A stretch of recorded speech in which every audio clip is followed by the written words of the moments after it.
വെനീസിലെ സൈനിക തലവനായിരുന്നു ഒഥല്ലോ. സ്വപ്രയത്നം കൊണ്ടും സാഹസികത കൊണ്ടും വെനീസുകാർക്കൊക്കെ അയാൾ ഒരു ആരാധ്യ പുരുഷനായി മാറി. ഏറെ കാലങ്ങൾക്ക് മുമ്പ് ആഫ്രിക്കയിൽ നിന്നെത്തിയ ഒരു നീഗ്രോ അടിമ കുടുംബത്തിലെ പിൻതലമുറക്കാരനായിരുന്നു ഒഥല്ലോ. വെനീസിലെ സെനറ്ററായിരുന്നു ബെബ്രാൻഷ്യോ. അദ്ദേഹത്തിന്റെ പുത്രിയായ ഡെസ്റ്റിമോണ അതീവ സുന്ദരിയായിരുന്നു. ഒഥല്ലോയുടെ വീരകൃത്യങ്ങളും യുദ്ധാനുഭവങ്ങളും വിദേശയാത്രകളുമൊക്കെ ഡെസ്റ്റിമോണയെ ഹരം പിടിപ്പിച്ചു. അങ്ങനെ കറുത്തവനായ ഒഥല്ലോയും സുന്ദരിയായ ഡെസ്റ്റിമോണയും തമ്മിൽ പ്രേമബദ്ധരായി തീർന്നു. അവർ തമ്മിലുള്ള സ്നേഹം അത്ര അഗാധമായതുകൊണ്ട് മറ്റാരെയും അറിയിക്കാതെ തന്നെ യോജിച്ച മുഹൂർത്തത്തിൽ ഒഥല്ലോയും ഡെസ്റ്റിമോണയും വിവാഹിതരായി. ഈ വിവാഹ വാർത്ത കേട്ടപ്പോൾ രണ്ടു പേർക്കാണ് സങ്കടം തോന്നിയത്. ഒന്ന് ഡെസ്റ്റിമോണയുടെ പിതാവായ ബെബ്രാൻഷ്യോവിനും, മറ്റേത് വിവാഹം കഴിക്കാൻ മോഹിച്ചു നടന്ന റോഡിഗ്രോവിനും. പരസ്പരം ഇഷ്ടപ്പെട്ട വിവാഹമായതുകൊണ്ട് ആർക്കും ഒന്നും ചെയ്യാൻ കഴിഞ്ഞില്ല. വെനീസിലെ സൈനിക തലവനായ ഒഥല്ലോയ്ക്ക് കീഴിൽ ഒരു സൈനിക ഉപമേധാവിയുടെ ഒഴിവ് വന്നപ്പോൾ രണ്ടുപേർ അപേക്ഷ സമർപ്പിച്ചു. ഒരാളുടെ പേര് ഇയാഗോ, മറ്റേയാൾ കേശവും. ഇയാഗോവിന് വേണ്ടത്ര യോഗ്യതകൾ ഉണ്ടായിരുന്നില്ല.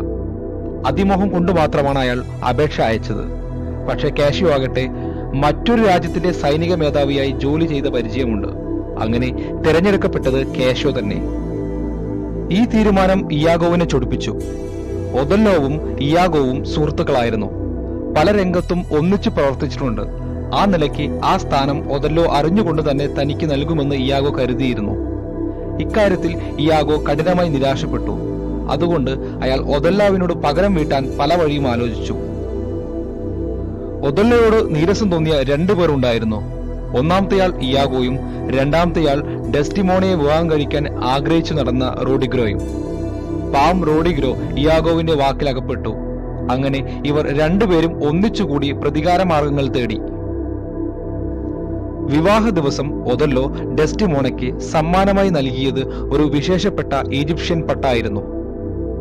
ഈ പട്ടുതൂവാല പണ്ട് തന്റെ അമ്മ മരണക്കിടക്കയിൽ വെച്ച് തന്റെ ഭാവി മരുമകൾക്ക് കൊടുക്കാൻ വേണ്ടി ഒഥല്ലോയെ കയ്യിൽ കൊടുത്തതായിരുന്നു.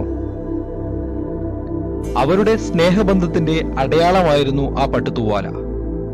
കുരുട്ടുബുദ്ധിക്കാരനായ ഇയാഗോ അതെങ്ങനെയെങ്കിലും കരസ്ഥമാക്കി തന്റെ അടുത്ത് എത്തിക്കാൻ തന്റെ ഭാര്യയായ എമിലിയെ നിർബന്ധിച്ചു. ദുർബലയായ എമിലി അതിന്റെ അപകടം ആലോചിക്കാതെ അത് മോഷ്ടിക്കുകയും ഇയാഗോവിനെ ഏൽപ്പിക്കുകയും ചെയ്തു. അതിനിടയിൽ കേശുവിന്റെ ജോലി നഷ്ടപ്പെട്ടു. ഇതും ഇയാഗോവിന്റെ പദ്ധതിയായിരുന്നു. റോഡിഗ്രോവിനെ മദ്യം കൊടുത്ത് കേശുവിന്റെ അടുത്തേക്ക് പറഞ്ഞയപ്പിച്ച് തമ്മിൽ തർക്കത്തിൽ ഏർപ്പെടുകയും അവസാനം കേശുവിന്റെ ജോലി നഷ്ടപ്പെടുകയും ചെയ്യുന്നു. ജോലി തിരിച്ചു ലഭിക്കണമെങ്കിൽ ഒഥല്ലോയുടെ ഭാര്യയായ ഡെസ്റ്റിമോണയെ ചെന്ന് കണ്ടാൽ മതിയെന്ന് ഇയാഗോ കേശുവിനോട് പറയുന്നു. തന്റെ ജോലി തിരിച്ചു തരണമെന്ന് കേശുവിന്റെ അഭ്യർത്ഥന ഡെസ്റ്റിമോണ സ്വീകരിക്കുകയും ചെയ്യുന്നു. ഇയാഗോവിന്റെ തന്ത്രം ലളിതമായിരുന്നു. ഒഥല്ലോയുടെ മനസ്സിൽ ഡെസ്റ്റിമോണയും കേശുവും തമ്മിൽ ബന്ധമുണ്ടെന്ന് സംശയം ജനിപ്പിക്കുക. അതിനുവേണ്ടി ഒരു ദിവസം കേശു സ്വന്തം മുറിയിലില്ലാത്ത സന്ദർഭം നോക്കി ഇയാഗോ കയറി ചെന്നു. താൻ മോഷ്ടിച്ച പട്ടെടുത്ത് കേശുയുടെ കിടക്കയിൽ കൊണ്ടിട്ടു. പിന്നീട് ഒഥല്ലോയോട് കേശു സുന്ദരനാണെന്നും അയാൾക്ക് ഡെസ്റ്റിമോണയുമായി ബന്ധമുണ്ടെന്നും പറഞ്ഞു. കൂടാതെ കേശുവിന്റെ മുറിയിൽ ഒഥല്ലോ ഡെസ്റ്റിമോണയ്ക്ക് സമ്മാനിച്ച പട്ട് കിടക്കയിൽ വിരിച്ചിട്ടുണ്ടെന്നും പറയുന്നു. ഇതെല്ലാം ആദ്യം നിസ്സാരമാക്കിയെങ്കിലും പിന്നീട് ഒഥല്ലോ ഗൗരവമായി എടുത്തു. ജോലി കഴിഞ്ഞ് വീട്ടിലെത്തിയ ഒഥല്ലോ താൻ സമ്മാനമായി തന്ന പട്ടുതൂവാല എവിടെയെന്ന് ചോദിച്ചപ്പോൾ ഡെസ്റ്റിമോണ തന്റെ തൂവാല അന്വേഷിച്ചു. പക്ഷേ കണ്ടെത്താൻ കഴിഞ്ഞില്ല. പകരം ഡെസ്റ്റിമോണ കേശുവിന്റെ കാര്യമാണ് ഒഥല്ലോയോട് പറഞ്ഞത്. ഇത് കേട്ട ഒഥല്ലോ ക്ഷുഭിതനായി. അയാൾ നേരെ പോയത് കേശുവിന്റെ മുറിയിലേക്കായിരുന്നു. അവിടെ ചെന്നപ്പോൾ അതാ താൻ തന്റെ ഭാര്യയ്ക്ക് സമ്മാനിച്ച ആ പട്ടുതൂവാല കേശുവിന്റെ കട്ടിലിൽ വിരിച്ച് അതിൽ വിശ്രമിക്കുന്നത് കണ്ട ഒഥല്ലോ ശരിക്കും ഞെട്ടി. ഇത്രയൊക്കെ മതിയായിരുന്നു ഒഥല്ലോവിന് തന്റെ ഭാര്യയെ സംശയിക്കാൻ. അയാൾക്ക് ബുദ്ധി ഉറക്കാതെയായി. എന്താണ് ചെയ്യേണ്ടതെന്നും അറിയാതെയായി. എന്നാൽ എന്തെങ്കിലും ചെയ്തേ പറ്റൂ എന്ന വാശിയും മനസ്സിൽ തിളച്ചു പൊങ്ങി. അങ്ങനെ അവസാനം ഒഥല്ലോ ഡെസ്റ്റിമോണയെ കൊല്ലാൻ തീരുമാനിച്ചു. ഇതേ സമയം ഇയാഗോ റോഡിഗ്രോയോട് കാസിയോയെ കൊല്ലാൻ പറഞ്ഞയക്കുകയും അയാൾ പരാജയപ്പെടുകയും ചെയ്യുന്നു. അതിനാൽ ഇയാഗോ റോഡിഗ്രോയെ കുത്തിക്കൊല്ലുന്നു. അന്ന് രാത്രി ഒഥല്ലോ വീട്ടിലെത്തിയപ്പോൾ അവൾ ഉറങ്ങുകയായിരുന്നു. അവളുടെ അടുത്തെത്തി മുഖത്തേക്ക് നോക്കിയപ്പോൾ ഒഥല്ലോവിന് ഡെസ്റ്റിമോണയെ കൊല്ലാൻ തോന്നിയില്ല. പക്ഷേ സംശയത്തിന്റെ പാരമ്യത്തിൽ അദ്ദേഹം അവളുടെ അടുത്തേക്ക് നടന്നു.